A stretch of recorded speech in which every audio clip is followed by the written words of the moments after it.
Hello friends, and welcome to our next workshop. In this workshop we're going to be doing simple grooves with the skadoos. That sounds easy enough, right? Okay, so my intention with these exercises is that you develop not only your vocabulary, but a deep sense of time, feel, and groove. Okay? Now, everybody says, time, feel, and groove, that's the most important thing. But how do you develop that? I want to reiterate once again that you develop that by studying rhythm.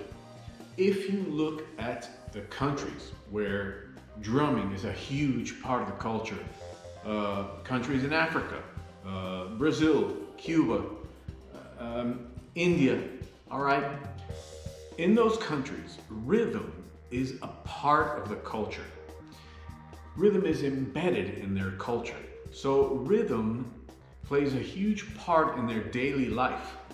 We don't have that in the West. We have eliminated most of the things that require a deep sense of rhythm. So it's really important for us drummers to study rhythm in the purest sense. Now, the skadoo system is based on phrasing, on vocabulary that comes from Konnakol, from India, okay? Groups of 5, groups of 7, groups of 9. And to know how to apply those things on the drum set is super, super important if you want to play any kind of music that involves improvisation. Jazz, world music, music for fusion, funk, anything that requires improvisation. You're going to have to know these phrases. And in fact, every great drummer in each of these genres knows this stuff and use it constantly. Okay, so I can't explain how important this stuff is. Now, I'm going to give you a short example, all right, of the phrase one skadoo, okay, which is a group of 5 in the context that we're going to do it. And I'm going to give it to you with konokol, all right? The basic konokol structure, it's a series of claps and waves. 1, 2, 3, 4, 1. Okay?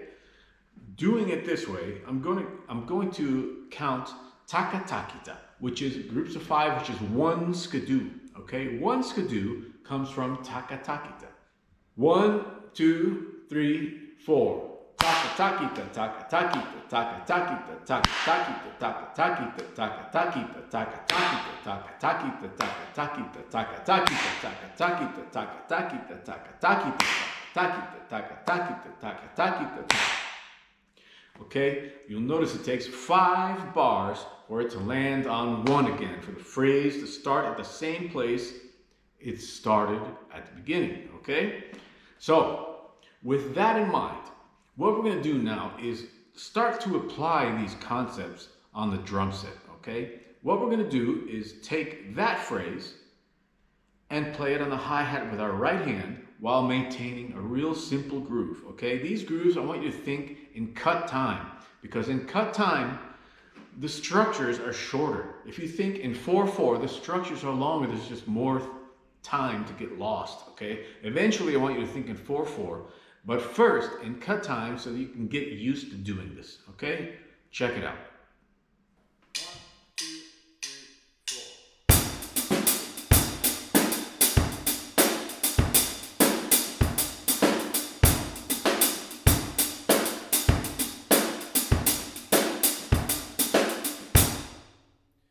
Exercise 2. 1, 2, 3, 4.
Okay, you're gonna notice all those exercises are written in cut time, okay?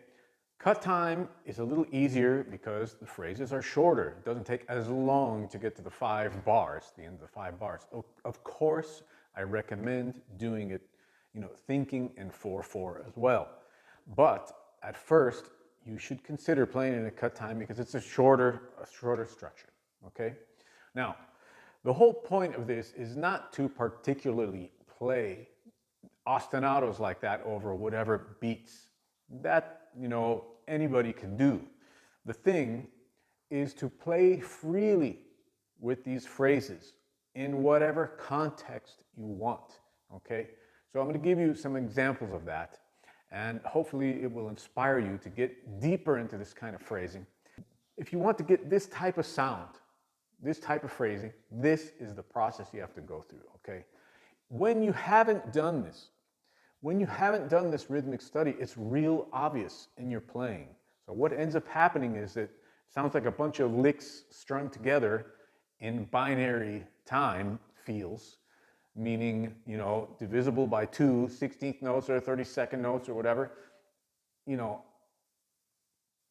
missing a huge chunk of vocabulary, especially if you want to do any kind of music that has improvisation as a main feature, any kind of world music, jazz, those 2 words right there are a major, so much music, So if you can't improvise using these types of things, your playing is going to sound stale and you're going to run out of ideas really fast and you're just going to be playing the same things over and over.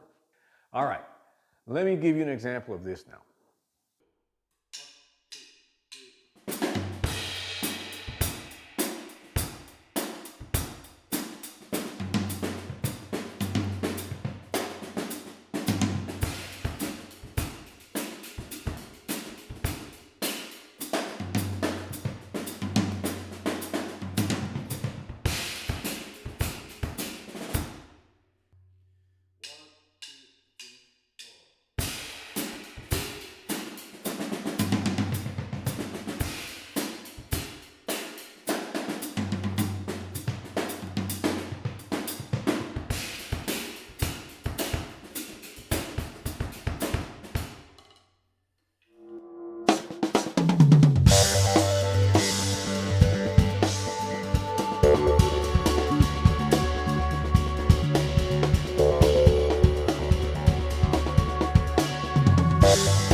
So I hope you're starting to see how invaluable this information is.